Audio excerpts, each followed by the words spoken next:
Kung meron ka, maging mapagbigay ka. Kung wala ka, maging masipag ka. Kasi yung pagiging generous, magpoprotect sa'yo para hindi ka maging greedy. No?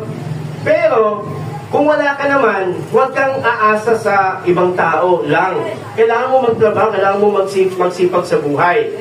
Kasi, hindi naman inutos ng Diyos ganito eh. Okay, meron kayong lupa, meron kayong aanihin. Tapos, pagkatapos yung anihin, ipagbalot nyo yung ipagbalot nyo yung mga mahihirap dyan.